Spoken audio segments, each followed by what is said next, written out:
நம்ம தெளிவா தெரிஞ்சுக்கலாம். இப்ப பட்ஜெட் பற்றி விவாதம் நடக்கும்போது கூட என்ன பேசணும்? பட்ஜெட் பத்தி விவாதம் நடக்குது பார்லிமெண்ட்ல. திமுக அமைச்சர்ல திமுக சேர்ந்த எம்பி எல்லாம் எதிர்த்து என்ன பேசலாம்? நீட் எதிர்க்க வேண்டும். பட்ஜெட்டுக்கு அதுக்கு என்ன சம்பந்தம்? இந்த மாதிரி கோர்ட்டை அவமதிக்கணும் என்கின்ற எண்ணமெல்லாம் எங்களுக்கு இல்லவே இல்லை. அப்ப நிலவிய பதட்டமான சூழ்நிலை மட்டும்தான் கண் முன்னால் இருந்தது. அதுக்காக நாங்க ஏதாவது நடவடிக்கை எடுக்கணும், ஏதோ பண்ணிட்டோம். மற்றபடி கோர்ட்ல அவமதிக்கணும் என்ன கிடையாது சார். அடுத்து பாஜகவுக்கு வாய்ப்பு கொடுத்தால், நாங்கள் ஆட்சிக்கு வந்தால் 45 நாட்களில் நாங்க எல்லாத்தையும் ஃபென்ஸ் போட்டுருவோம். இந்த பலுச்சிஸ்தான் என்பது பலுச்சிஸ்தானுடைய ஏரியா ஏற்கனவே ஈரான் கொஞ்சம் பிடிச்சு வச்சுட்டாங்க. ஏற்கனவே அதே போல ஆப்கானிஸ்தான் கொஞ்சம் பிடிச்சு வச்சாச்சு. அது பிடிச்சது போக மற்ற பகுதி தனியா பலுச்சிஸ்தான் ஒரு தனி நாடாக தான் இருந்தது 1948 வரை. நமக்கு 47 சுதந்திரம் கிடைச்சது. 48 வரைக்கும் பலுச் மன்னர் நேருக்கு கடிதம் எழுதுறார், நாங்க இந்தியாவோட அனெக்ஸ் ஆயிக்கிறோம், பாகிஸ்தான் கூட சேரல. எப்பயுமே நேரு ஐஸ்கிரீம் சாப்பிட்டுட்டு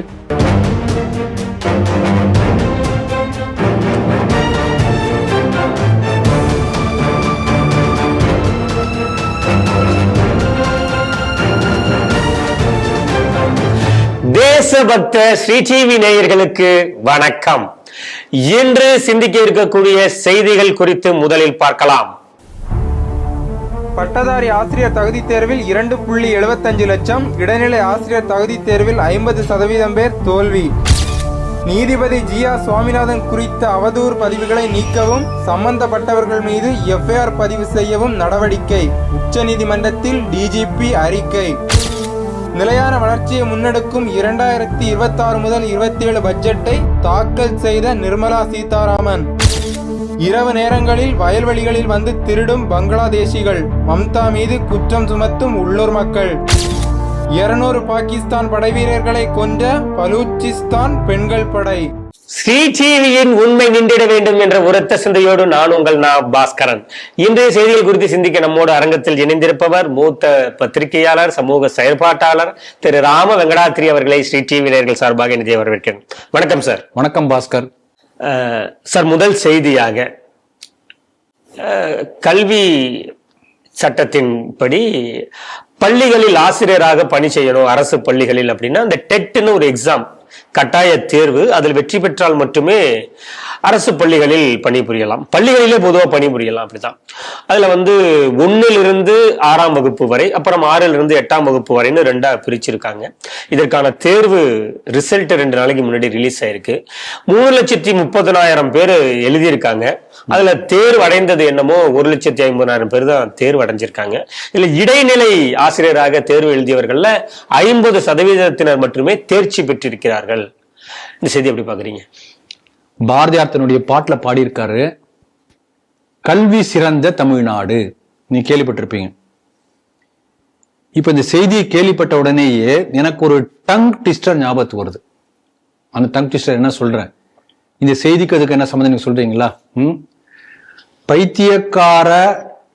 பைத்தியக்கார அந்த நோயாளிக்கு வைத்தியம் பார்க்கக்கூடிய பைத்தியக்கார டாக்டருக்கே பைத்தியம் பிடிச்சிடுச்சுன்னா, அந்த பைத்தியக்கார டாக்டருக்கு எந்த பைத்தியக்காரனுக்கு வைத்தியம் பார்க்கக்கூடிய டாக்டர் வைத்தியம் பார்ப்பார்?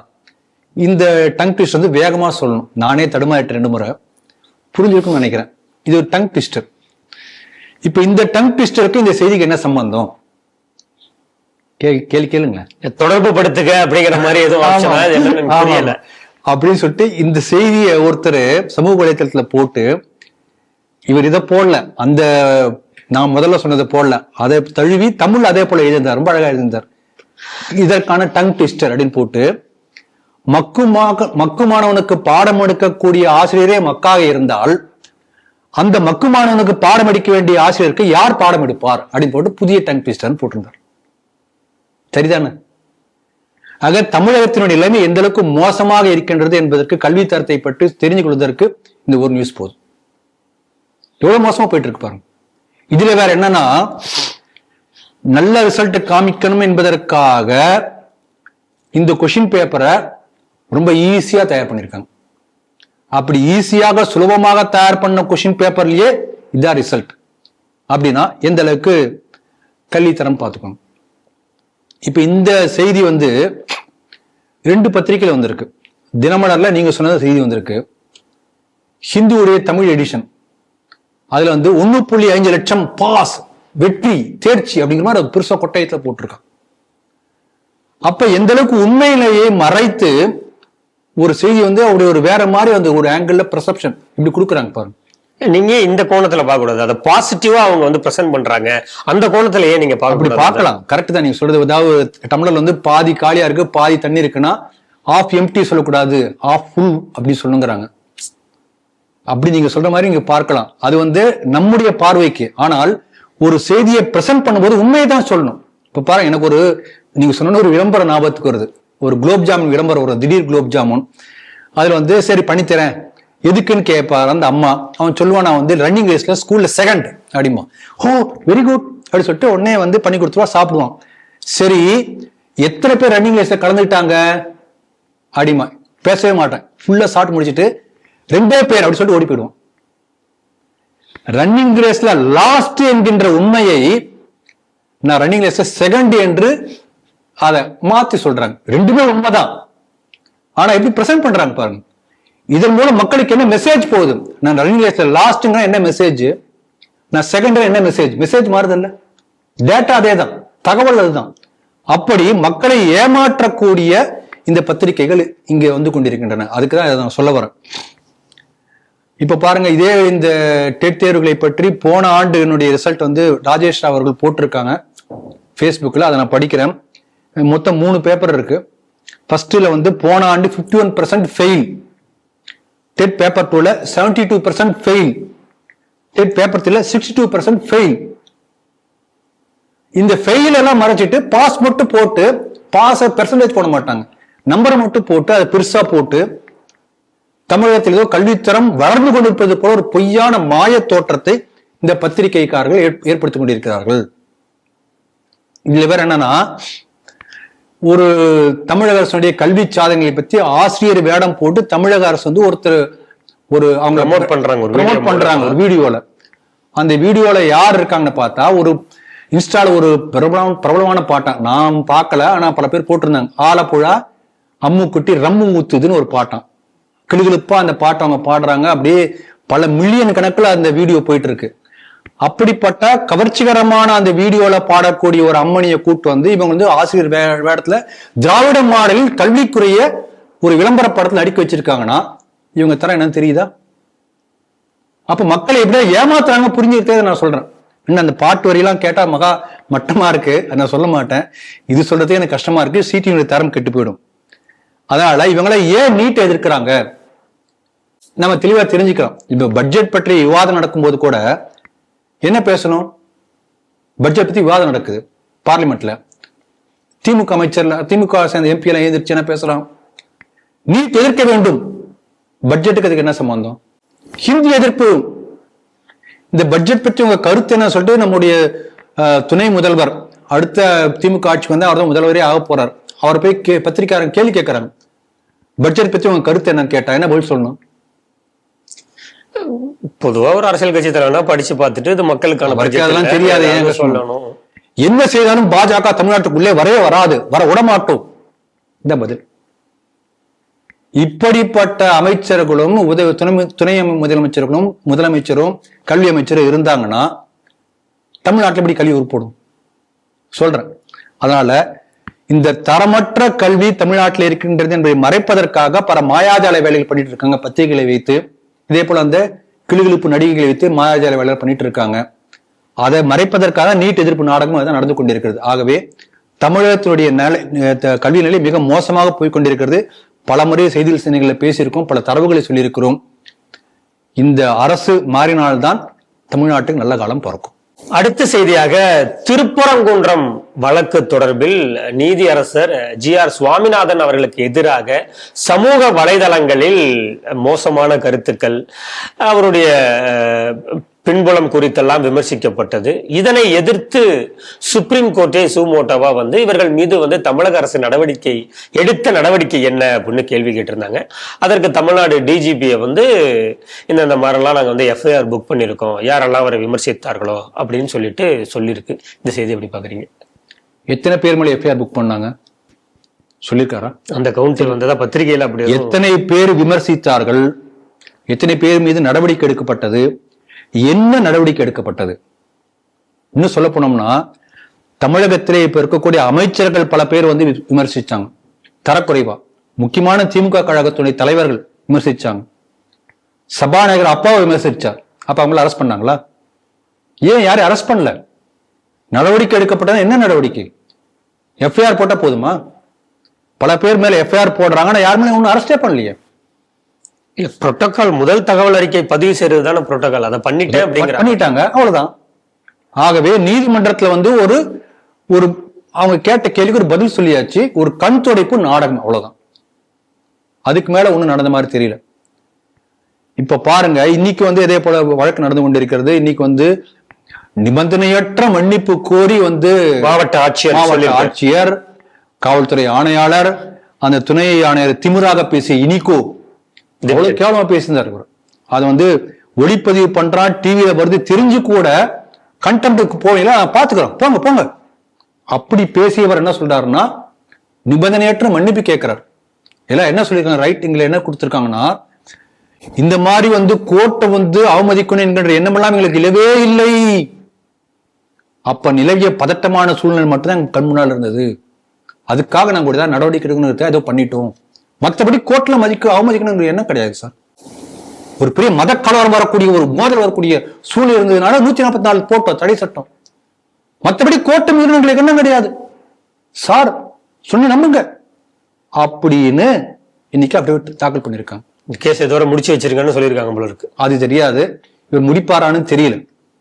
அதனால இத வந்து இப்ப பால் வந்து அவர் கையில் இருக்கு. நிச்சயமாக தவறு செய்தவர்கள் தண்டிக்கப்பட வேண்டும். அந்த மாதிரி ஒரு முறையாவது தண்டிக்கப்பட்டால்தான் அடுத்த முறை இந்த மாதிரி தவறுகள் ரிப்பீட் ஆகாமல் இருக்கும். ஏன்னா அதிகாரத்தில் இருக்கக்கூடியவங்க என்ன வேணா சட்டம் தன்னை ஒண்ணும் பண்ணாது என்கின்ற இருமாப்போடு நடந்து கொண்டாங்கன்னா என்ன வேணா இப்படிதான் இருக்கும். இவர் என்ன சொல்லியிருக்கணும், சட்டத்தினுடைய கடமையை நாங்க செய்வோம் அப்படின்னு மேல இடத்துல உத்தரவு வந்தா அப்படிதான் சொல்லணும். நீதிமன்ற உத்தரவு வந்துட்டு நான் என்ன பண்ண முடியும், நீதிமன்ற உத்தரவு நிறைவேற்றி ஆகணும். அப்ப நீதிமன்ற உத்தரவை நிறைவேற்றுவன் நீதிமன்றத்துடைய மாண்பை காப்பேன் தான் பதவி ஏற்கிறாங்க, பதவி பிரமாணம் பண்றாங்க இல்லையா. அதை காப்பாற்ற தவறினால் நம்ம மத்திய அரசிலே தலையிட்டு அவங்களுடைய அந்த பணி நியமன சட்ட பிரகாரம் அவங்க நடவடிக்கை எடுத்து இவங்களை ஜெயிலுக்கு போக வைக்க முடியும், பணி நீக்கம் செய்ய முடியும். அதே போல வரக்கூடிய இன்கிரிமெண்ட் எல்லாம் கூட கட் பண்ண முடியும். மற்ற பதவி எல்லாம் உயர்வுக்கான மற்ற இன்கிரிமெண்ட் எல்லாம் கட் பண்ண முடியும். ஆகவே அதெல்லாம் தண்டிக்கக்கூடிய ஒரு பெரிய ஒரு அந்த it is in the hands of judiciary. அதே போல மத்திய அரசாங்கத்தின் ஹோம் மினிஸ்டர் கையிலே இருக்கு. அதனால அது செய்யப்பட வேண்டும். ஏன்னா தண்டிக்கப்பட்டால் மட்டும்தான் இப்படிப்பட்ட செயல்கள் மீண்டும் நடைபெறாமல் தடுக்க முடியும். வெறும் வந்து எச்சரிக்கிறேன், கடுமையான கண்டனம் விதிக்கிறேன், அல்ல மன்னிச்சாச்சு அதெல்லாம் ஒண்ணும் நடக்காது, தொடர்ந்து கொண்டே இருக்கும். இப்ப கூட பாருங்க, சமீபத்துல டிஜிபி ஒரு அறிக்கை விட்டார். என்ன அறிக்கை விட்டார், சமூக வலைத்தளங்களில் மத நல்லிணக்கத்தை சீர்குலைக்கக்கூடிய வகையில யார் பேசினாலும் இதை வார்த்தை இருக்கு, அண்டர்லைன் பண்ணிருக்கு, கடுமையான நடவடிக்கை எடுக்கப்படும் அப்படி எச்சரித்திருக்கார். இப்ப இதே தமிழ்நாட்டுல இப்ப இருக்கிற சிட்டிங் சிஎம் இஸ்லாமியர்கள் இருக்கக்கூடிய திருமண விழாவில போய் அந்த விழாவில ஹிந்து கூடிய மத சடங்குகளை வந்து ஆபாசமானன்னு பேசினார் இல்லையா. அது ரெக்கார்ட் இருக்குல்ல, அரெஸ்ட் பண்ணுவீங்களா, இல்ல எச்சரிக்கை விடுச்சீங்களா, எஃப்ஐஆர் போட்டீங்களா, என்ன நடவடிக்கை எடுத்தீங்க? எல்லா ஹிந்து பெண்களும் வேசி மகன்கள் அப்படின்னு சொல்லிட்டு பேசினார் இல்லையா, ஆர் ஆசா பேசினார் இல்லையா, எஃப்ஐஆர் போட்டீங்களா? மத நல்லிணக்கத்துக்கு இடம் இது கிடையாது. இப்படி பல சம்பவங்கள் சொல்ல முடியும். கோயில் சிலையெல்லாம் ஆபாசமானவை திரும்ப பேசினாரு. அப்ப மத நல்லிணக்கத்தை அது வந்து பாதிக்கலையா? அதுக்கு நடவடிக்கை எடுத்தாங்க. டெங்கு மலேரியா போல சனாதனம் ஒழிக்கப்படணும் இவர் பேசினார், உதயநிதி பேசினார். அப்ப மத நல்லிணக்கத்தை என்ன பாதுகாக்குதா? என்ன நடவடிக்கை எடுத்தாங்க? திருப்பதி உண்டியல் எதுக்கு போலீஸ் காவல்? ஏன் பெருமாள் தன்னை பாதுகாத்துக் கொள்ள முடியாதா என்று பொதுக்கூட்டத்துல பேசி சிரிக்கிறாங்க கனிமொழி அம்மா. அப்ப மத உணர்வை புண்படுத்தலையா? இந்த டிஜிபி என்ன பண்ணுவார் அதுக்கு? அப்ப இதெல்லாமே எல்லாம் ஒரு கண் துடைப்பு. இப்படிலாம் சொல்ல வேண்டியது. திமுக கட்சியை சார்ந்தவர்கள் யாரையும் ஒண்ணு நாங்க பண்ண மாட்டோம், நீங்களும் நானும் ஏதோ பண்ணோம்னா அது பெருசுப்படுத்தி உள்ள தூக்கி போட்டுருவோம், அதான் அர்த்தம். அப்ப அதிகாரத்தில் இருக்கக்கூடியவர்கள் யார் எந்த செய்தாலும் அதை நாங்க ஒண்ணும் பண்ண மாட்டோம். நீ என்ன வந்து இந்த சட்டம் போட்டு என்ன ஒண்ணும் சொல்லக்கூடாது, நான் என்ன வேணா அயோக்கியத்தனம் பண்ணுவேன், நீ யாரும் கேட்க கூடாது என்கின்ற திமிரு தான் இந்த திருப்பரங்குன்றத்தை பொறுத்தவரை எல்லா வாயிலிருந்து வந்தது நான் பார்த்தது வரைக்கும். அதனால இப்படிப்பட்ட ஆணவம் அடக்கப்பட வேண்டும் என்று சொன்னால் கடுமையான தண்டனை கொடுக்கப்பட்டே ஆக வேண்டும். நடக்குதான்னு பார்ப்போம். ஏன்னா அந்த புலிவாலை பிடிச்சது சொல்லுவாங்க, புலிவாலை பிடிச்சா விட்டா கடிச்சிடும், சுத்திட்டே இருக்கணும், விடக்கூடாது. ஆனா எத்தனை நாள் சுத்திட்டு இருப்பான். அதை போன்ற நிலைமை இவர்களுக்கு வர வேண்டும் என்று நினைக்கிறேன். வந்திருக்கான்னு தெரியாது, பார்ப்போம். அடுத்த செய்தியாக மத்திய அரசின் பட்ஜெட்டை தாக்கல் பண்ணியிருக்காங்க. இந்தியாவை பெருமளவில் அனைத்து மாநிலங்களும் எதிர்பார்த்தது. பல மாநிலங்களுக்கு சட்டமன்ற தேர்தல் வரவிருக்கிறது. அதனால் அந்தந்த மாநிலங்களுக்கு ஏதாவது சலுகைகள் அறிவிக்கப்படுமா அப்படின்னு பெரிய அளவில் எதிர்பார்த்தாங்க. தனி மனித வருமானத்தில் பெரிய அளவில் மாற்றம் எதுவும் செய்யப்படவில்லை. ஆனாலும் இது இளைஞர்களுக்கானது, அடுத்த 10 ஆண்டிற்கானது, மருத்துவத்துறைக்கானது அப்படின்னு பெரிய பெரிய வல்லுநர்கள்லாம் இதை புகழ்ந்து சொல்லிட்டு இருக்காங்க. இந்த பட்ஜெட் தாக்கல் குறித்து உங்கள் சிந்தனை சார்? நான் ஒரு பெரிய சார்ட்டர்ட் அக்கௌண்டோ எக்கனாமிக்ஸோ படிச்சதே இல்லை. என்னுடைய ஃபீல்டே வேற. ஆக இந்த கேள்வியை என்னை கேட்கக்கூடிய இரலவெண்ட் கொஸ்டின் நான் பார்க்குறேன். இருந்தாலும் நீங்க இந்த மாதிரி பட்ஜெட் பத்தி சொன்னோடனே இன்னைக்கு காலையில உட்காந்து பெருசா ஹோம்ஒர்க் புதுசா இல்லாத ஒரு சப்ஜெக்டை படிக்கிற மாதிரி படிச்சேன். அதுல சில விஷயங்கள் எனக்கு புரிஞ்சதை மட்டும் சொல்றேன். எனக்கு புரிஞ்சுதான் சொல்ல முடியும். எல்லாத்தையும் ஃபுல் வியூ கொடுக்க முடியுமா தெரியாது. நீங்க தனியா யாராவது எக்ஸ்பர்ட் வச்சு அதை தனியா நடத்தலாம். நான் முதல்ல பாக்குறது என்னன்னா, தமிழ்நாட்டில் என்னன்னா எதுக்கு எடுத்தாலும் பெரியார் சொல்லக்கூடாது. ஈவே ராமசாமி நான் சொல்லுவேன், தெரியாம சொல்லிட்டேன். ஈவே ராமசாமி தான் இந்த பெண்களுக்கான ஒரு பெரிய ஒரு மாற்றத்தை, பெண்ணியத்தை, பெண்களுக்கான புதிய மார்க்கத்தை கொடுத்தவர்னு பேசுறாங்க. ஆனா இவர் என்ன பண்ணார்? அந்த புக்கை படிங்க, தெரியும். பெண்களுக்கான முன்னேற்றம் என்ன சொல்லியிருக்காரு நீங்க எடுத்து பாருங்க. கர்ப்பப்பையை நீக்கணும், இன்னும் நிறைய சொல்லியிருப்பார். உண்மையான பெண் முன்னேற்றத்துக்கு ஒரு ஐக்கானாக, அடையாளமாக நம்முடைய நிதியமைச்சர் நிறுத்தியிருக்கார் பாஜக.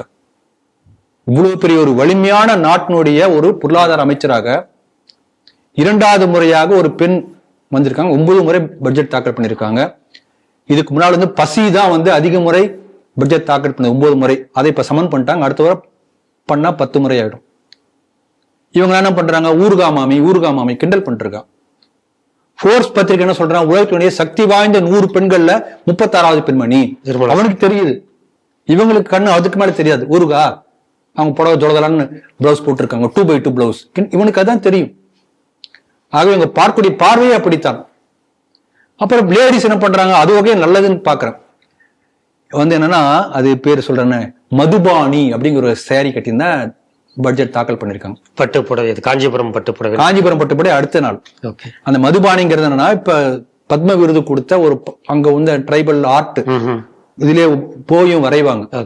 அந்த மதுபானி என்கின்ற அந்த சேரீ இவங்க கட்டி கொண்டு பட்ஜெட் அவங்க போகும்போது அவங்களுக்கு பிரசன்ட் பண்ணிருக்காங்க. அதை நான் கட்டிட்டு வரேன் சொல்லியிருக்காங்க. அதை இப்ப அந்த பிராண்டை பரப்பி இருக்காரு. இதுக்கு நமக்கு எல்லாம் தெரியாது. இப்ப எல்லாரும் அந்த புடவை எங்க இருக்கு, எந்த ஊர்ல இருக்கு தேடுவாங்க, வளரும்.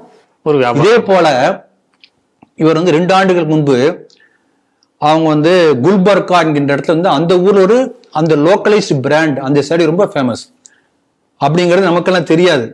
இவங்க போய் இந்த குல்பர்கா சேரீயை வாங்கி கொண்டு பட்ஜெட் தாக்கல் பண்ணியிருக்காங்க. அப்ப தமிழ்நாட்டுல போல இந்த திராவிட மாடல் மாதிரி அங்க இல்லை. எல்லா கட்சியை சேர்ந்தவர்களும் பாராட்டினாங்க. எங்க ஊர்ல நீங்க ராஜ்யசபா மெம்பர் ஆயிருக்கீங்க, அதுக்காக நீங்க ரொம்ப தேங்க்ஸ் நாங்க உங்களுக்கு சொல்றோம். ஏன்னா எங்க ஊர் பிராண்டை நீங்க பாப்புலரைஸ் பண்ணிருக்கீங்க. You are brand ambassador Gulbarga saris. இப்ப காஞ்சிபுரம் சாரி இப்ப கட்டியிருக்காங்க. ஆகவே ஒரு இந்திய பெண்மணியாக தன்னை அடையாளம் காட்டிக் கொள்கிறார். பெரியாரிய பெண்மணியாக தன்னை காட்டிக்கொள்ளவில்லை. தமிழ்நாட்டில் பிரபலமான ஒரு பத்திரிகையாளர், அந்த பத்திரிகையாளரை பட்ஜெட்டுக்கு முதல் நாள் ஒரு இன்னொரு பிரபலமான தொலைக்காட்சியோட கூப்பிட்டு இருக்கு. தமிழ்நாட்டில் எந்த அளவுக்கு இவங்கள பட்ஜெட் பத்தி தரமான விவாதம் நடத்துறாங்க தெரிஞ்சதுக்கு அந்த சம்பவத்தை சொல்றேன். சார் நாளைக்கு 9 மணிக்கு பட்ஜெட் விவாதத்துக்கு வந்துருங்க. சரின்னு சொல்லிட்டார். போன் பண்ணி கேட்டுங்க, சரிட்டார். மறுநாள் காலையில் 9 மணிக்கு போன் வருது. சார் பட்ஜெட் விவாதத்துக்கு வரீங்களா அப்படி கேட்கறான். கேட்கறேனே பட்ஜெட் தாக்கல் பண்ண போறாங்க, நான் பட்ஜெட்டே படிச்சு பார்க்கணும். படிச்சு பார்த்து ஃபுல்லா அதை பத்தி நோட்ஸ் எடுத்து என்னன்னு புரிஞ்சிட்டு சாயங்காலம் ஆயிடும். சாயங்காலம் கூப்பிட்டு நான் வர சொன்னேன். இப்ப என்ன கூப்பிட்டு வர முடியும்? இல்ல சார் இப்ப நீங்க வாங்க சார். அப்ப இப்படித்தான் தமிழகத்திலே பட்ஜெட் பற்றிய விவாதம் நடந்து கொண்டிருக்கிறது. தாபுல் என்ன சொல்ல போறாரு? பட்ஜெட் படிச்சு பார்த்து கருத்து சொல்ல போறாரா? இல்ல, யாருமே சொல்றேன். ஆகவே உண்மையிலே பட்ஜெட் பத்தி விவாதம் என்ன நடக்கும்னா, ஆரோக்கியமான விவாதம் எங்கேயும் நடக்கல. அதுதான் நான் சொல்ல வருது. அப்புறம் நீங்க சொன்னீங்களே அந்த மாதிரி நீங்க இந்த பட்ஜெட் பத்தி பேசணும்னு சொல்லிட்டீங்க. நான் உட்காந்து என்னமோ எனக்கு தெரிஞ்சல படிச்சு பார்த்தேன். எனக்கு புரிஞ்ச சில பாயிண்ட் நோட் பண்ணியிருக்கேன். நமக்கு புரிஞ்ச அவ்வளவுதானே.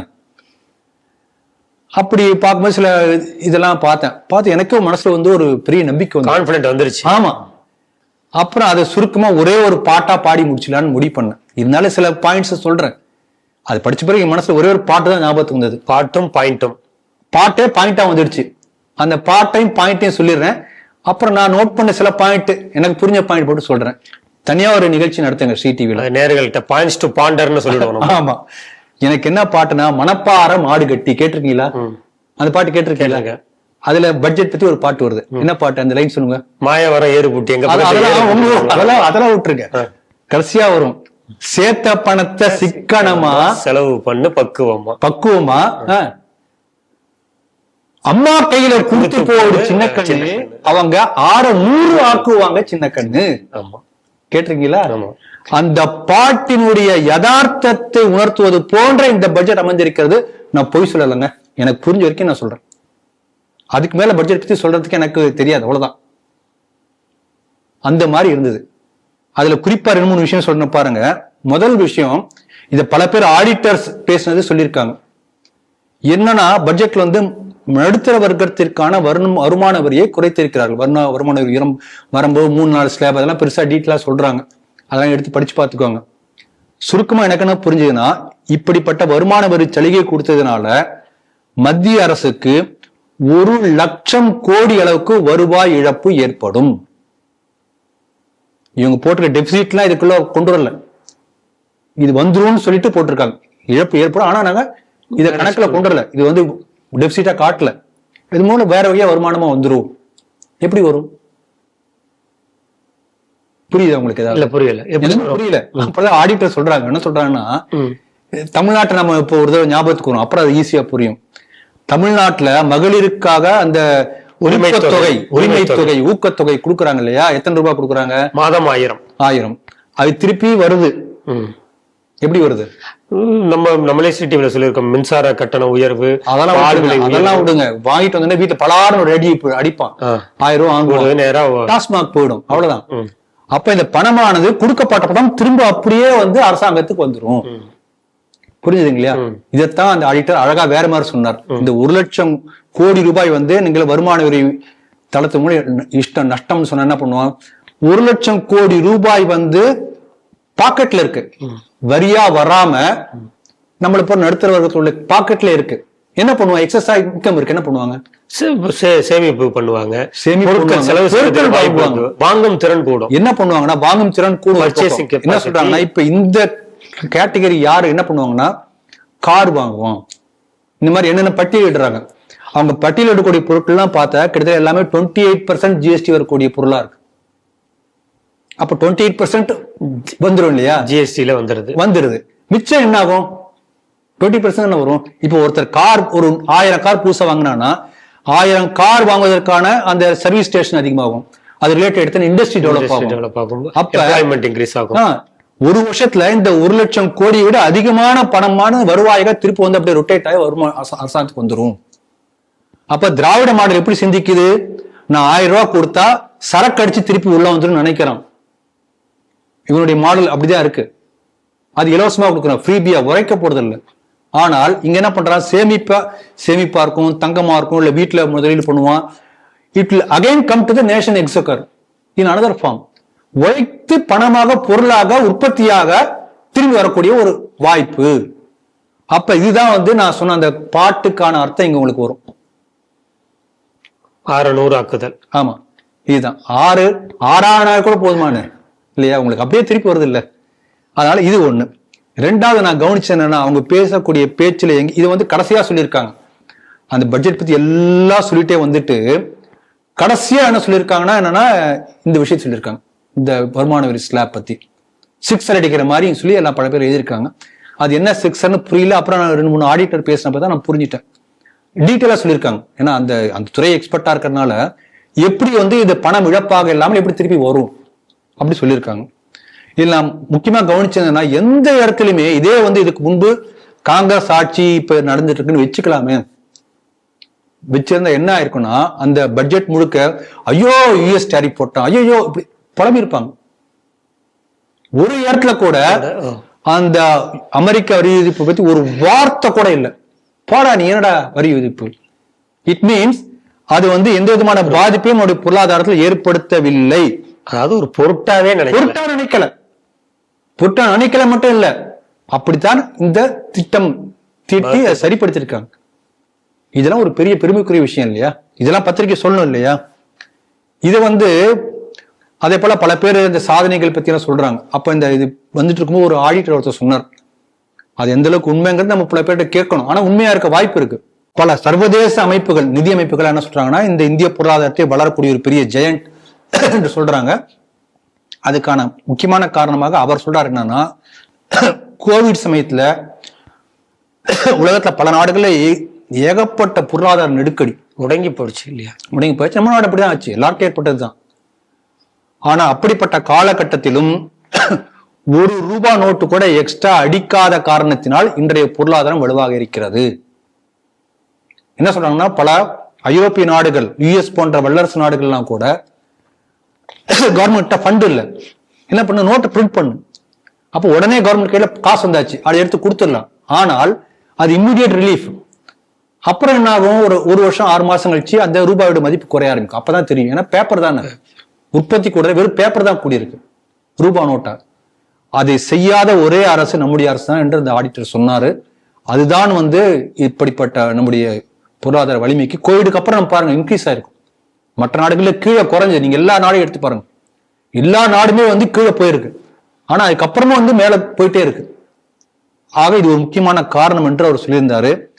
அதே போல இதுல முக்கியமான சேலியன்ட் ஃபியூச்சர், இந்த நீங்க இந்த இதை விட முக்கியமான சொல்றாங்கன்னா கேபிட்டல் எக்ஸ்பெண்டிச்சர், அதாவது உள்கட்டமைப்புக்கு வந்து 15.5 லட்சம் கோடி செலவு செய்யப்பட்டிருக்கிறது.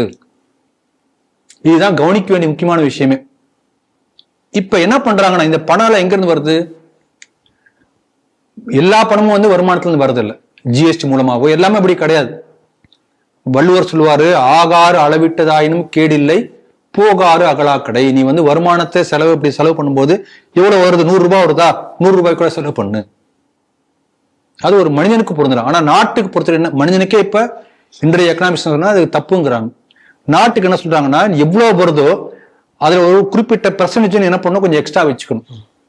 இப்போ ஒரு ஆளே வச்சுக்கோங்களேன், ஒருத்தன் 40,000 ரூபாய் சம்பாதிக்கிறான்னு வச்சுக்கோங்களேன். இப்போ வந்து புதுசா வீடு வாங்குறார், இஎம்ஐ கட்டுறார். அப்ப 20,000 ரூபாய் துண்டு விழுது, மாசம் கட்டுறாருன்னு வச்சுக்கோங்க. அப்ப அவர் வருமானம் 40,000 சரியா இருக்கு. புதுசா 20,000 என்ன பண்ணுவாரு, இஎம்ஐ கட்டணும், வீடு வாங்கிட்டார். அப்ப என்ன பண்ணுவாரு, he will think எப்படியாவது 20,000 ரூபாய் சம்பாதிக்கிறதுக்காக எக்ஸ்ட்ரா எஃபோர்ட் போடும். அப்போ ஒரு 20 வருஷம் அப்படி எக்ஸ்ட்ரா எஃபோர்ட் எடுக்கும்போது அந்த 20,000 சேர்ந்து அசட்டா மாறுது. ஆகவே உன்னோட வருமானத்துக்கு மேல ஒரு குறிப்பிட்ட பெர்சன்ட் எக்ஸ்ட்ரா இருக்கிறது என்ன பண்ணுன்னா, உன்னை வந்து நகர தூண்டும். அது எப்படி சொல்றாங்கன்னா, ஒரு சின்ன குழந்தை இருக்கு, சின்ன குழந்தைக்கு முன்னால வந்து ஒரு சின்ன ஒரு இனிப்பு பண்டம் வைக்கிறீங்க, என்ன பண்ணும், அதை எடுப்பதற்காக ஓடி வரும். நடக்கிற குழந்தைன்னு வச்சுக்கோங்க, இப்பதான் நடக்க கத்துக்கிறது, ஓடி வரும். அதே ஒரு 15 அடி தள்ளி வச்சிட்டீங்கன்னா வராது, அப்படி விட்டுரும். அப்ப அந்த எக்ஸ்ட்ரா எஃபோர்ட் எடுக்கக்கூடிய அளவுக்கு வந்து நீ வந்து கடன் வாங்கணும். அதுதான் பொருளாதாரத்தை வளர்த்தும். அப்ப இந்த கேபிட்டல் எக்ஸ்பெண்டிச்சருக்கு நீங்க கடன் வாங்கினீங்கன்னா அது வந்து நாட்டுக்கு நல்லது. கடனை வாங்கி நீ ஃப்ரீபி கொடுத்தனா அது நாட்டுக்கு கெட்டது. அப்ப சரியா திட்டமிடணும். இப்ப கேபிட்டல் எக்ஸ்பெண்டிச்சர் என்ன, இப்ப ரயில்வே போடுறோம், டேம் கட்டுறோம், கட்டமைப்பு வசதிகள், மைனிங். இப்ப மெட்ரோ ரயில் விட்டாச்சு, அதுக்கு வந்து இத்தனை கோடி ரூபாய், 10,000 கோடி ரூபாய் செலவு வச்சுக்கோங்களேன். 10 வருஷம் அந்த பணம் திருப்பி வந்துடும்.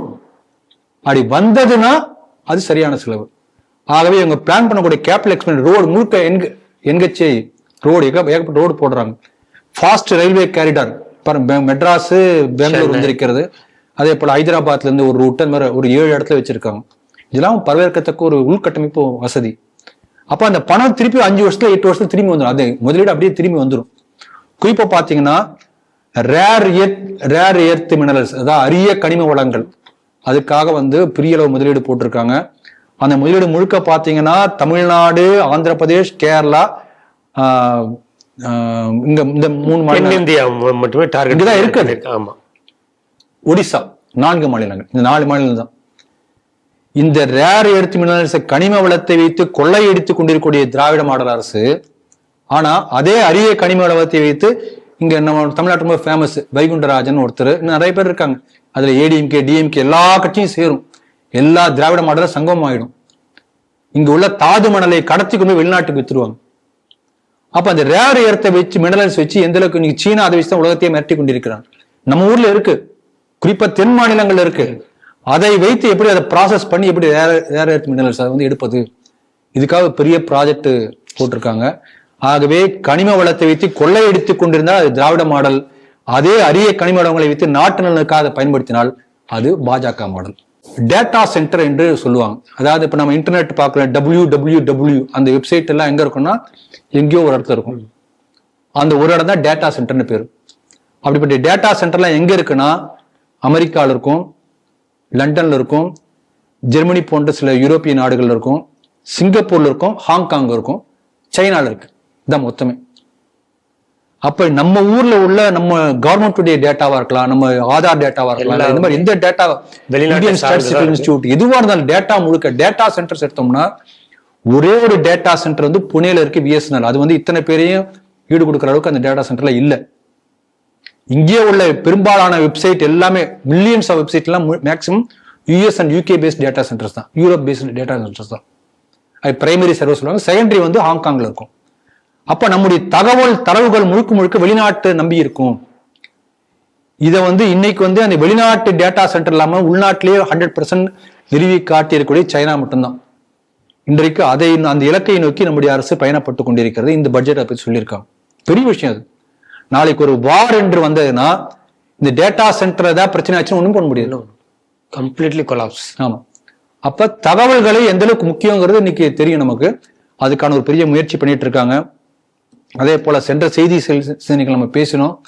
இந்த செமி கண்டக்டர் என்று சொல்லக்கூடிய அந்த உற்பத்தி இன்றைக்கு அதுல வந்து கொடிகட்டி பறக்கூடிய பாத்தீங்கன்னா சவுத் கொரியா, சைனா, அதே போல இந்த south east Asian countries, Thailand, அந்த கண்ட்ரிஸ் தான். இப்போ நீ ஹார்ட் டிஸ்க் வேணும்னா யூஎஸ்ல பேஸ் பண்ணி எல்லா பெரிய பெரிய hard disk company, Seagate hard disk பார்த்தா தாய்லாந்து பண்ணிட்டு இருக்கான். தாய்லாந்துல பண்ணி அங்கிருந்தே வந்து அந்த ஷிப் பண்ணி மேட் இன் யூஎஸ்ஏன்னு போட்டு அங்கிருந்து எல்லா நாட்டுக்கு ஏற்றுமதி ஆயிடும். அப்ப இன்னைக்கு இந்த செமி கண்டக்டர் பொறுத்தவரைக்கும் எல்லா விஷயங்களும் வந்து இந்த சவுத் ஈஸ்ட் கண்ட்ரிஸ் தான் இருக்கு. குறிப்பா சவுத் கொரியா, சாம்சங்லாம் நீங்க பார்க்கலாம். செமி கண்டக்டர்ல இன்னைக்கு பெரிய மூலதனம் செய்து, ஏன்னா வருங்கால உலகம் வந்து செமி கண்டக்டரை நம்பி இருக்கக்கூடிய ஒரு பெரிய ஒரு சூழ்நிலை மாற்றம். அதுக்கு நான் போன செய்திகள் சிந்தனைகளை ஒரு உதாரணம் கொடுத்தேன். ஒரு வாஷிங் மிஷின்ல ஒரு செமி கண்டக்டருக்கு எவ்வளவு எவ்வளவு காஸ்ட், மத்த எல்லாம் சேர்ந்து எவ்வளவு காஸ்ட் பார்த்தோம்.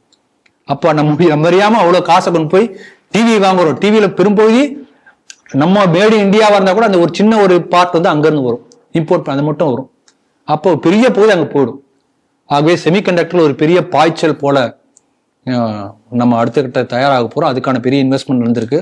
அதே போல கேன்சர் பேஷண்ட்டுக்காக மெடிசின்ஸ் எல்லாம் வந்து பண்ணிருக்காங்க. அதே போல நிறைய இந்த மாதிரி வந்திருக்கு. கோஆபரேட் ப்ரமோஷன் ஸ்கீம் கொண்டு வந்திருக்காங்க. நிறைய வந்திருக்கு. அதெல்லாம் தொடர்ந்து வந்து கொண்டே இருக்கு. அதெல்லாம் நீங்க படிச்சு பார்க்கலாம், இல்லை எக்ஸ்பர்ட் வச்சு சொல்லுங்க. நான் கடைசியா சம்மப் பண்ணிடுறேன். இப்போ என்னன்னா, ஒரு ஆட்டோ டிரைவர் ஒருத்தர் இருக்கார். அவர் வந்து அவர் வந்து 3ஆம் கிளாஸ் படிச்சிருக்காரு. அங்க பையன் +2 படிக்கிறார். நம்ம டியூஷன் சென்டர் வந்துட்டு இருக்காரு. பையன் எப்படி படிக்கிறான்னு கேட்டேன். நல்லா படிக்கிறான். இப்போ வந்து அக்கௌண்ட்ஸ்ல வந்து கொஞ்சம் நல்லா இம்ப்ரூவ் ஆயிருக்கு. அப்புறம் வந்து கம்ப்யூட்டர் அப்ளிகேஷன் நல்லா மார்க் எடுத்திருக்கான். எக்கனாமிக்ஸ் கொஞ்சம் இப்போ இம்ப்ரூவ் ஆயிட்டு இருக்கான்.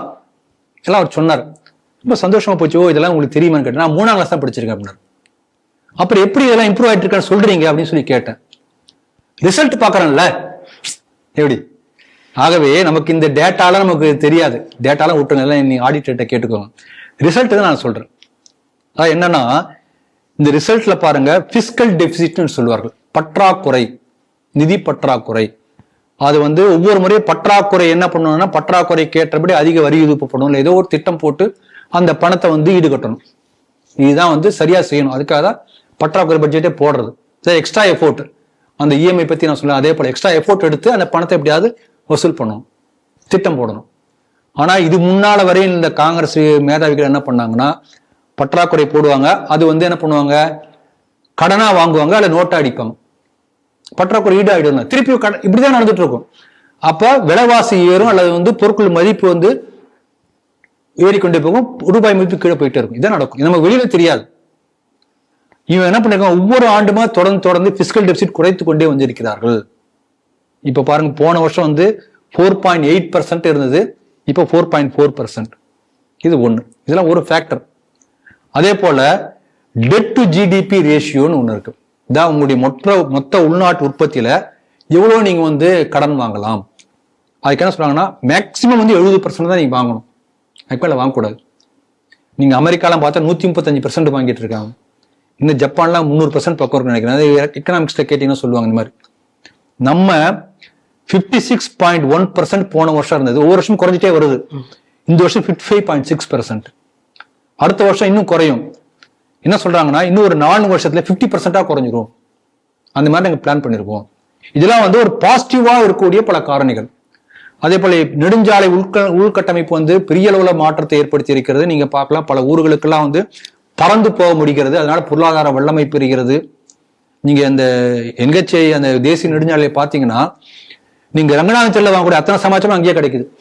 எல்லா ஃபேன்சி எல்லாம் அந்த ஒவ்வொரு டோலுக்கு பக்கத்துல பாத்தீங்கன்னா ஒரு 500 கடை இந்த பக்கம் அந்த பக்கம் இருக்கும், 1000 கடை இருக்கும், எல்லாமே A to Z கிடைக்கும். நீங்க அங்க போய் ஒரு இதுல தங்கிட்டு எல்லாமே வாங்கிட்டு அப்போ ஷாப்பிங் மாதிரி போகலாம்.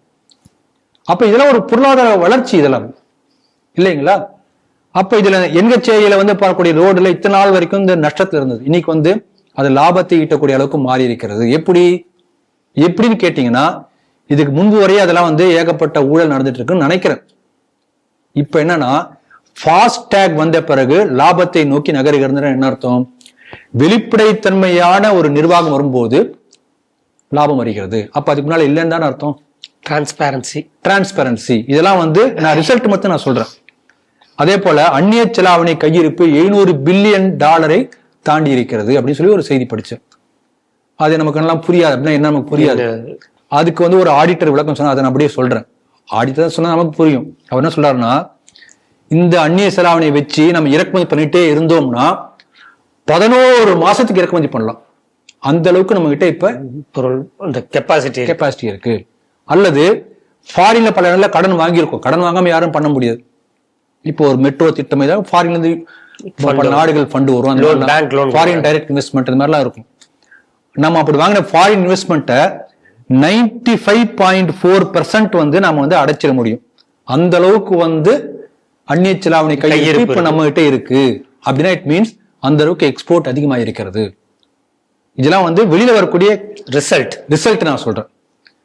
அதே போல இன்னொரு ஸ்டாட்டிஸ்டிக்ஸ், இதெல்லாம் வந்து நமக்கு புரியாது. நீங்க எக்கனாமிக்ஸ் யாராவது வச்சு கேட்கணும். அதுல நான் வந்து அவங்க எல்லாம் பேசுறதை வச்சு நான் அப்படியே நோட்ஸ் எடுத்துட்டு வரேன், நீங்க என்னன்னு கேட்டுறக்கூடாது, எனக்கு தெரியாது. அப்புறம் 2005 2006 நம்ம நாட்டுல வறுமை இண்டெக்ஸ் ஒன்று, அந்த என்ன இண்டெக்ஸ் தெரியாது, அந்த பாவர்ட்டி இண்டெக்ஸ் 55.3% இருந்ததுதான். இப்ப போன ஆண்டுக்கு முந்தைய ஆண்டு அந்த வறுமைக்கான இண்டெக்ஸ் 11.28 என்று குறைஞ்சிருக்கிறது. கிட்டத்தட்ட 40% குறைஞ்சிருக்கு கடந்த 12 ஆண்டுகள்ல. அப்ப இதெல்லாம் வந்து சரியான முறையில் திட்டமிடாமல் இதெல்லாம் நடந்திருக்குமா? இதான் நம்முடைய கேள்வி. இப்ப இந்த வருமானம் எப்படி வந்துட்டு இருக்கு, அதுல ஒரு இன்ட்ரெஸ்டிங் இது இருக்கு, அதான் அதை நான் சொல்லி முடிச்சிடுறேன். இந்த வருமானம் எப்படி வருதுன்னா, கார்பரேட், அதாவது நமக்கு அரசாங்கத்தில் வரக்கூடிய வருமானத்துல முதல் இடத்தை வகிப்பது அம்பானி அதானி போன்ற கார்பரேட் மூலமாக 18% வருமானம் அரசாங்கத்துக்கு வருகிறது. இப்ப அவங்களுக்கு வருமானம் அவ்வளவு தூரம் வருதுன்னா அதுக்கான ஏற்பாடுகள் செஞ்சானே ஆகணும். அம்பானி அரசு இவங்க வந்து பண்றாங்களாங்கிறது அதுக்கு தனி ஆர்குமெண்ட், அதுக்கு நான் போல. அவங்க எப்படி நீங்க இக்னோர் பண்ண முடியும்? 18% ஃபர்ஸ்ட் ரேங்க் அவங்க தான், செகண்ட் தான் ஜிஎஸ்டி வந்து 15%. அப்படி வரிசையா போட்டிருக்காங்க, எவ்வளவு பைசா எவ்வளவு வருது, 100 ரூபாய் 1 ரூபாயில எவ்வளவுன்னு சொல்லி போட்டிருக்காங்க. அதுல செகண்ட் ஜிஎஸ்டி. இதுல இன்னும் இன்ட்ரெஸ்டிங்கான விஷயம் பாருங்க, செலவுல பாத்தீங்கன்னா ஃபர்ஸ்ட் இடத்தை பிடிப்பது 22% மாநிலங்களுக்கு அப்படியே கொடுத்துடுறாங்க. இது வந்து காங்கிரஸ் ஆட்சியில இருந்த விட பல மடங்கு அதிகம். இவங்க மறைச்சிருவாங்க, முழுக்க கொடுக்கும்பாங்க, கேட்டா 100% கொடுத்துருவாங்க. அடுத்த செகண்ட் இடத்துல இருக்கிறது வட்டி, எல்லா கடனுக்கும் கட்டக்கூடிய வட்டி செகண்ட். தேர்ட் வந்து 17% ஆன் இன்ஃப்ராஸ்ட்ரக்சர், இது வந்து தேர்டா வந்திருக்கு. ஃபோர்த் வந்து 11% ஆன் டிஃபென்ஸ். இதுல என்ன முக்கியமா கவனிக்கணும்னா, 11% spent on defense is coming again in the form of arms sales. Export பண்ண ஆரம்பிச்சிட்டோம். ஆமா, நீங்க இன்னும் அதை இன்க்ரீஸ் பண்ணால் கூட 2 லாபம் ஒரே கல்ல 2 மாங்கங்கள் இருக்குதான். நீங்க வந்து நாட்டின் பாதுகாப்பு பலப்படும். இன்றைக்கு உலகத்துல ஒரு பிரம்மாண்டமான ஆர்ம்ஸ் சேல்ஸ் பண்ணக்கூடிய ஒரு ஜெயண்டாக இந்தியா உருவெடுத்து கொண்டு வருகிறது. ஸ்பேஸ்ல இதே போல நீங்க இஸ்ரோல எவ்வளவு இன்வெஸ்ட் பண்றீங்களோ அதே அளவுக்கு லாபம் வரதுக்கான வாய்ப்புகள் நாட்டுக்கு நல்லது. ஆகவே இப்படி வந்து இந்த ரீசைக்ளிங் மாடல் எப்படி இருக்குன்னு பாருங்க. நம்ம இது படிப்போம், இந்த பொருளாதாரத்துல படிக்கும் போது என்ன பண்ணுவாங்கன்னா, இந்த மாதிரி ஒரு திருவிழா நடந்தா அந்த எத்தனை பேருக்கு வேலை வாய்ப்பு வந்து திருப்பி அந்த பணம் வந்து சேர்ந்து ரொட்டேட் ஆகும் சொல்லுவாங்க. பணம் ரொட்டேட் ஆனதா எக்கனாமி அப்படி சொல்லுவாங்க, எக்கனாமிக்ஸ். ஆகவே இதெல்லாம் ரொம்ப அழகா பிளான் பண்ணியிருக்காங்க. அதனால மணப்பாறை மாடு கட்டி பாடல் வரிகள் நான் சொன்ன சரின்னு நினைச்சு இதோட நிறைவு செய்யறேன். இல்ல, நீங்க சொன்னதெல்லாம் ஏத்துக்கக்கூடியதாக இருந்தாலும் தமிழகத்திலிருந்து எழக்கூடிய ஒரே குரலாக இருப்பது, நீங்கள் ஆயிரம் கோடிகளில் எங்களுக்கு எவ்வளவு ஸ்கீம் கொடுத்திருந்தாலும் அதுல திருக்குறள் இடம்பெறவில்லையே என்பது மிகப்பெரிய வருத்தமாக இருக்கிறது. ஆமா, நிச்சயமாக இவங்களுக்கு திருக்குறள் ஒண்ணு சொல்ல, திருக்குறள் மட்டும் சொல்லியிருந்தா கூட போதும், எங்களுக்கு எந்த ஸ்கீமும் சொல்லாம இருந்திருந்தா கூட அது பெரிய கவலையா இருந்திருக்காதோ அப்படின்னும் சிலர். அமெரிக்காவுடைய ஒரு பெரிய வல்லுநர் சொல்லியிருக்காரு. அந்த கருத்தை எனக்கு இப்ப பேர் ஞாபகம் இல்ல, அந்த கருத்து மட்டும் சொல்லி நிறைவு செய்யறேன். ஒரு காலத்துல வந்து உலகத்தினுடைய அந்த பொருளாதாரம் வந்து வெஸ்ட்ல இருந்தது, யுஎஸ் அண்ட் யூரோப். இன்றைக்கு அது வந்து வெஸ்ட்ல இருந்து it is shifting towards east, India and China அப்படி சொல்லியிருக்காரு. உலகத்திலே ஒரு பெரிய பொருளாதார வல்லரசாக நம்முடைய நாடு போய்கொண்டிருக்கின்றது என்பதை பல பேர் சொல்லிட்டு இருக்காங்க. அதுக்கு ஏதுவாக ஒரு அருமையான பட்ஜெட் போட்டிருக்கேன் என்று நான் நம்புறேன். இதை பற்றி மற்ற அந்த பொருளாதார வல்லுநர்களுடைய கருத்தை வந்து நீங்க கேட்டு ஒரு நிகழ்ச்சி சிடிவி நேயர்களுக்கு கொடுத்தீங்கன்னா எல்லாருக்கும் உபயோகமா இருக்கும் சொல்லி இந்த செய்தி நிறைவு செய்யறேன். அடுத்த செய்தியாக, மேற்கு வங்கத்தில் அந்த பிஎஸ்எஃப் அந்த பார்டர் ஃபென்சிங் போடுறதுக்கு பார்டர் செக்யூரிட்டி ஃபோர்ஸ் வந்து ரொம்ப சிரமப்பட்டு இருக்காங்க. சுப்ரீம் கோர்ட்டுமே பல முறை வந்து தலையிட்டுட்டாங்க. இப்ப அங்கேயே இருக்கக்கூடிய மக்களுடைய குற்றச்சாட்டு என்னவா இருக்குன்னா, பங்களாதேஷிகள் உள்ற வந்து இவர்கள் விவசாயம் பார்த்த இடத்தை வந்து ராத்திரி வேலையில வந்து அந்த அறுவடை செஞ்சுட்டு போயிடுறாங்க, வெஜிடபிள்லாம் திருடிட்டு போயிடுறாங்க. இது பெரிய சிரமமா இருக்கு, நாங்க இடத்த வேணாலும் சும்மா கொடுத்துட்றோம், அரசாங்கம் உடனடியாக அந்த பார்டர் ஃபென்சிங்கை நீங்க போட்டுடணும் அப்படின்னு சொல்லிட்டு கோரிக்கைகள் வச்சிருக்காங்க. சுப்ரீம் கோர்ட்டுமே மாநில அரசுக்கு வந்து மார்ச் 31, 2026 நீங்க வந்து லேண்ட் அக்வயர் பண்ண இடத்துல எல்லாம் நீங்க ஃபென்சிங் போடணும், அப்படி பண்ண டீடைல்ஸையும் எங்களுக்கு நீங்க சப்மிட் பண்ணணும் அப்படின்னு சொல்லிட்டு சுப்ரீம் கோர்ட் ஒரு அதிரடி உத்தரவை போட்டிருக்குன்னு சரி எப்படி பாக்குறீங்க? இந்தியாவுக்கும் பங்களாதேஷுக்கும் உள்ள எல்லை பகுதி வந்து நேச்சுரல் பவுண்டரிஸோட பல இடங்கள்ல இல்லை. கிட்டத்தட்ட 4000 கிலோமீட்டருக்கு மேற்பட்ட பவுண்டரி, ஆனா பல இடங்கள் நேச்சுரல் பவுண்டரிஸ் இல்லை. எந்த அளவுக்கு இருந்ததுன்னா அதை வந்து மோடி வந்து மாத்திருக்கார். அதை பத்தி டீட்டெயிலா நம்ம பேச வேண்டும், இப்ப நம்ம பேசல. எப்படி இருந்ததுன்னா, ஒரு வீட்டினுடைய முன்பகுதி இந்தியா, பின்பகுதி பங்களாதேஷ். ஒரு சின்ன கால்வாய் இருக்கும், ஒரு 8 அடி. அந்த கால்வாய் அந்த பக்கம் பங்களாதேஷ், இந்த பக்கம் இந்தியா, இப்படிலாம் இருந்திருக்கு. அப்ப மோடி ஆட்சிக்கு வந்த பிறகு கிவ் அண்ட் டேக்னு சொல்லுவாங்க. கிவ் அண்ட் டேக் இல்ல, கிவ் அண்ட் ஸ்ட்ரென்தன். நான் இந்த இடத்த விட்டு கொடுத்துறேன்ப்பா, நான் கொஞ்சம் இடத்த கொடுக்குறேன், ஆனா நேச்சுரல் பவுண்டரி வரணும். இப்படி பல இடங்கள்ல பவுண்டரிய சும்மா ஒரு 500 மீட்டர் 200 மீட்டர் 1 கிலோமீட்டர் அளவுக்கு பவுண்டரியை மாற்றி அமைச்சு, அதனால நம்ம நாட்டுக்கு நல்லது. அப்படி வந்து எல்லைகளை மாற்றி அமைத்திருக்கிறார் மோடி வந்த பிறகு. இது நடந்திருக்கு, மறுவரையறை பண்ணி செஞ்சிருக்காங்க. இதுக்கு முன்னாடி பிஎம்ஆ இருந்தாங்க இல்லையா, அவங்க ஆட்சி காலத்துல, இப்ப அவங்க தான் அடைக்கலமா இங்க இருக்காங்க இல்லையா, அதனால இது நடந்தது. இதுல என்ன நம்ம கவனிக்க வேண்டிய முக்கியமான விஷயம், 4000 கிலோமீட்டருக்கு மேற்பட்ட எல்லைகளை கொண்ட பங்களாதேஷ்ல இந்த பாப்ரு ஒயர், முள்வேலி போட்டு எல்லா இடத்துலயும் அந்த ஒயர் போடுறதுக்காக சுப்ரீம் கோர்ட் சொல்லியாச்சு, பல இடங்கள்ல பண்ணியாச்சு. ஒரு சில 100 கிலோமீட்டர் அளவுக்கு மட்டும், ஒரு 400 கிலோமீட்டர் நினைக்கிறேன், ஒரு தடவை நம்ம செய்தியில் சொன்னீங்களே பேசியிருக்கோம், கரெக்டான கிலோமீட்டர் அங்க பார்த்தா தெரியும், 400 கிலோமீட்டருக்கு மேல இருக்கும். அது மட்டும் வந்து ஃபென்ஸ் பண்ணல, இது வரைக்கும் பண்ணல. அது பண்ணக்கூடாது என்று அந்த பேகம் நடக்கிறாங்களோ நம்ம தெரியாது, அதனால பண்ணல. அதுதான் உண்மை. இது எவ்வளவு பெரிய ஆபத்து பாருங்க நாட்டுக்கு. ஒரு பக்கம் வந்து இந்த மாதிரி உள்ள வந்து திருடிட்டு போறான், பாவம் ஏழை விவசாயிகள் ராத்திரியா வந்து திருடிட்டு போறான், அவங்க விவசாயம் பண்ண பொருளை வீண். இது ஒரு பக்கம். ஆனா இன்னொரு பக்கம் பாருங்க, 4000 கிலோமீட்டருக்கு நீங்க வந்து ஃபென்ஸ் போட்டு அதுல வந்து ஒரு 4000 கிலோமீட்டர் ஒரு 300-400 கிலோமீட்டர் மட்டும் ஃபென்ஸ் போடாம இருந்தா என்ன பிரயோஜனம்? ஒரு இங்கிலீஷ் ப்ராவர்ப் இருக்கு, strength of the chain lies in its weakest link. ஒரு சங்கிலியில ஒரு நிறைய சங்கிலி செயின் இருக்கு, எல்லாமே 10 கிலோ தாங்க, ஒரே ஒரு சங்கிலி வலையை மட்டும் 1 கிலோ தாங்க, என்ன பிரயோஜனம்? அந்த இடத்துல புட்டுட்டு போயிடாத. அப்ப 4000 கிலோமீட்டருக்கு நீங்க ஃபென்ஸ் போட்டு ஒரு 300 கிலோமீட்டருக்கு வந்து ஃபென்ஸ் போடாம இருந்தா பிரயோஜனமே இல்லையே. அதான் நடந்துட்டு இருக்கு. இது எந்த அளவுக்கு ஆபத்துனா, ஒரு பக்கம் வந்து இந்த மாதிரி விவசாயிகளுக்கு இழப்பு, அவங்க கால்நடையெல்லாம் திருடி போயிடும். அதை பத்தி பல செய்தி வந்திருக்கு. கோழி, ஆடு, மாடு தானே அவனுக்கு அசட், அவனுக்கு மாடு எல்லாத்தையும் தூக்கிட்டு போயிடுவாங்க. இது ஒரு பக்கம் தூக்கிட்டு அந்த பக்கம் போயிடுவாங்க, அவ்வளவுதான். விளைச்சி வச்சு திருடிட்டு போயிடுவான். இது ஒரு லாஸ் அவங்களுக்கு. இன்னொரு பக்கம் என்னன்னா, அப்படியே உள்ள வந்துருவான் ஊடுருவல்காரர்கள் வழி. இப்ப பாருங்க, நான் வந்து நண்பர் ஒருத்தர் அர்பன் கம்பெனிங்கிற கம்பெனில வந்து நீங்க இந்த மாதிரி பண்ண வீட்டு வேலை, பிளம்பிங் இதெல்லாம் உடனே ஆள் வந்துருவாங்கன்னு சொல்லி பண்ணாரு. அவர் வீட்டுக்கு வந்திருந்தாரு. யார் வந்திருந்தாரு கேட்டேன். யாரோ ஒரு முஸ்லீம் பேர் சொன்னார். சரி, நான் எனக்கும் அவசரமா ஒரு கிளீன் பண்றதுக்கு ஃபோன் பண்ணேன். உடனே ஆப்ல போட்டோன்னு உடனே வந்துடுறான். வந்துட்டான், உடனே வந்து செஞ்சு கொடுத்துட்டான். யாருன்னு பேர் கேட்டேன். ஒரு முஸ்லீம் பேர் சொன்னான். எந்த ஊரு அப்படின்னா, பீகார்கா அப்படின்னா. பீகார்ல எந்த இடம்? கிஷன்கஞ்ச் அப்படின்னா. கிஷன்கஞ்சான்னு கேட்டேன். இல்ல வெஸ்ட் பெங்கால் அப்படின்னா. நான் உடனே சும்மா இருக்கோம்னு நமக்கு வாய் குறிப்பு இல்லை. வெஸ்ட் பெங்காலா பங்களாதேஷ்னு கேட்டேன். அதுக்கு மேல ஒன்றும் சொல்ல. பெங்கால் அப்படின்னா. எனக்கு சந்தேகம். அதுக்கு மேல அவன் காசு வாங்கிட்டு போயிட்டான். அப்ப இன்றைக்கு தமிழ்நாட்டிலே கூட பல இடங்கள்ல, பல கம்பெனிகள்ல, பல விவசாய இதுல, தேயிலை தோட்டத்துல, எல்லா இடத்துலயுமே வந்து குறைந்த கூலிக்கு வரக்கூடியவர்கள் பங்களாதேஷ்ல ஊடுருவி வந்தவர்கள். நாளைக்கு ஒரு பிரச்சனை வந்தா இவங்க என்ன பண்ணுவாங்க யாராவது தெரியுமா? இவ்வளவு பெரிய ஆபத்து அது. அப்ப ஊடுருவல்காரர்களா வரக்கூடியவங்க பல பேர் ஓட்டிங் ரைட்ஸ் வாங்குறான். கள்ள ஓட்டு நல்ல ஓட்டா மாறிடுது. அவனே எலெக்டட் ரெப்ரசன்டேட்டிவா மாறி இருக்கிற அஸ்ஸாம்ல காங்கிரஸ் கட்சி சார்பா. இதெல்லாம் நடந்த விஷயங்கள். அப்ப இது எவ்வளவு பெரிய ஆபத்து பாருங்க.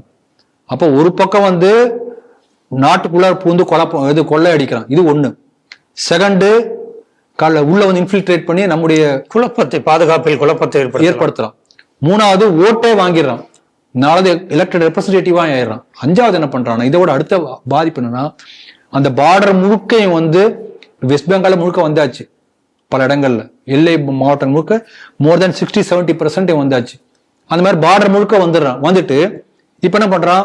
கிரேட்டர் பங்களாதேஷ், அதான் கிரேட்டர் பங்களாதேஷ்ல வரும் அப்படி ஒரு ப்ராஜெக்ட். அந்த மேப்பையும் வெளியிடுறான் அந்த முகமது யூனுஸ். அப்ப எவ்வளவு பெரிய ஆபத்து பாருங்க. அப்ப இவங்களுடைய எலக்ட்ரல் ப்ராஸ்பெக்டுக்காக இவங்க வந்து இவங்கெல்லாம் ஓட்டு போடுவாங்க என்பதற்காக நாட்டினுடைய செக்யூரிட்டி, நாட்டினுடைய தலையெழுத்து, பாதுகாப்பு எல்லாம் பாதிக்கப்படுது. ஒரு பெரிய வந்து greatest danger to the country. இது வந்து பாஜகவும் வந்து பெருசா ஒரு டஃப் விப்பு வச்சு ஒன்றும் பண்ணல, இது வரைக்கும் பண்ணல. இத்தனை வருஷம் ஒண்ணும் பண்ணல. அமித்ஷா அவர்கள் போகும்போதெல்லாம் பேசிட்டு தான் இருக்காரு, பேசுறாரு மாட்டேங்கிறாரு. நான் என்ன பண்றது? பேசுறாரு.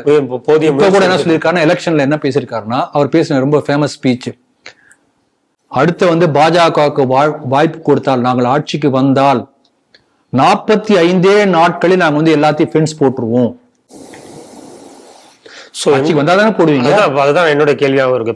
எந்தெந்த மாநிலங்களில் பாஜக ஆள்கிறோ அப்ப அங்க மட்டும்தான் பாதுகாப்பு இருக்குமா? அப்ப அந்த மக்கள் மட்டும். இந்த கேள்வி எல்லாருக்கும் வருது, எனக்கு வருது. அதனால வரட்டும், வந்தா நல்லது. ஏன்னா அந்த மக்கள் வந்து என்ன சொல்றாங்கன்னா, கவர்மெண்ட் வந்து இப்போ வந்து இந்த எல்லை ஓரத்துல அந்த பண்ணும்போது சில லேண்டை வாங்கி தான் வந்து ஃபென்ஸ் பாப்டு ஒயர் போடணும். அந்த லேண்டு கொஞ்சம் கிலோமீட்டர் வரைக்கும் வந்து கொஞ்சம் தூரத்துக்கு வந்து பிஎஸ்எஃப் கண்ட்ரோலுக்கு போயிடும்.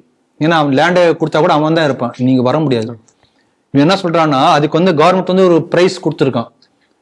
அந்த பிரைஸ்லாம் கூட தர வேண்டாம், நான் ஃப்ரீயாவே லேண்டு தரேன், எடுத்துக்கோ, எனக்கு வந்து பார்டர்ல வேலி மட்டும் போட்டு கொடுன்னு கேட்கறேன். இப்ப அந்த அளவுக்கு இந்த செய்தியில தான் வந்திருக்கு பாருங்க. ஜனங்க தயாரா இருக்காங்க, ஆனால் மம்தா பேகம் கண்டு கொள்ளவில்லை. ஆகவே நீங்க இங்க சொன்ன செய்தியிலே மிக முக்கியமான செய்தி அதை நான் பார்க்கிறேன்.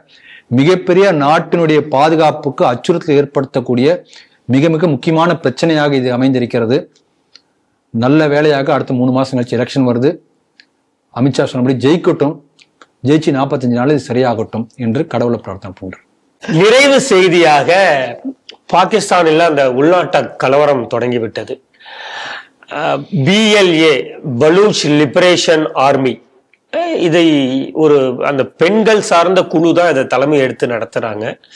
பாகிஸ்தான்ல இருக்கக்கூடிய அந்த இராணுவத்தில் இருக்கக்கூடிய ஒரு 200 பேரை இவர்கள் வந்து கொலை செய்து விட்டதாகவும், ஒரு 17 பேரை வந்து ஹாஸ்டேஜா பிடிச்சு வச்சிருக்கிறதாகவும் பத்திரிகைகள்ல செய்திகள் வர ஆரம்பிச்சிருக்கு. இந்த செய்தி எப்படி பாக்குறீங்க? ஏற்கனவே பலூச்சிஸ்தான் பத்தி நம்ம பேசியிருக்கோம் பலமுறை, 2-3 முறை பேசியிருக்கோம்னு நினைக்கிறேன் இல்லையா? இந்த பலூச்சிஸ்தான் பொறுத்த வரைக்கும் என்ன ஒரு அதனுடைய ஜியாகிரபி பார்த்தீங்கன்னா, ஒரு வாஸ்ட் ஏரியா. பாகிஸ்தானுடைய பெரும்பான்மையான பகுதி பலூச்சிஸ்தான் தான் இருக்கு.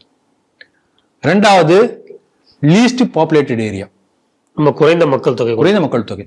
3வது அதிகமான ரேர் எர்த் மினரல்ஸ் இருக்கக்கூடிய பகுதி, ரொம்ப ஹை பிரைஸ்டு, அதிகமான கனிம வளம் இருக்கக்கூடிய ஒரு ரிச்சஸ்ட் ஏரியா. இது 3 நம்ம தெரிஞ்சுக்கணும். இந்த 3 தெரிஞ்சிட்டோம்னா இதை வந்து அடுத்த விஷயம் வரலாம். இந்த பலூச்சிஸ்தான் என்பது, பலூச்சிஸ்தானுடைய ஏரியாவை வந்து ஏற்கனவே ஈரான் கொஞ்சம் பிடிச்சு வச்சுட்டாங்க, ஏற்கனவே அதே போல ஆப்கானிஸ்தான் கொஞ்சம் பிடிச்சு வச்சாச்சு.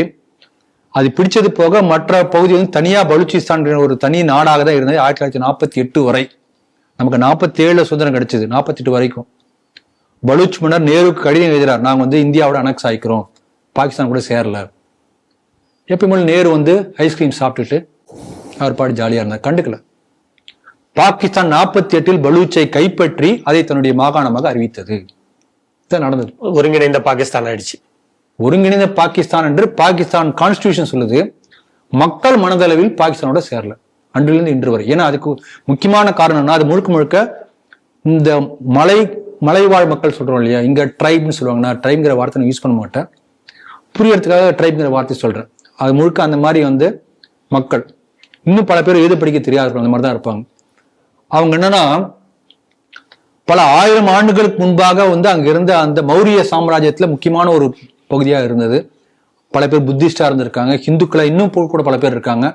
இன்னும் பல பேர் வந்து இஸ்லாமியர்களாக பெயரளவில் இருந்தா கூட அந்த கலாச்சாரத்தை மாத்தல. அங்க உள்ள ஃபேமஸ் டெம்பிள் ஹிங்லாஞ்ச் மாதா டெம்பிள்னு பேர், காளி கோயில் இன்னும் வழிபாடு நடக்குது பலூச்சிஸ்தான்.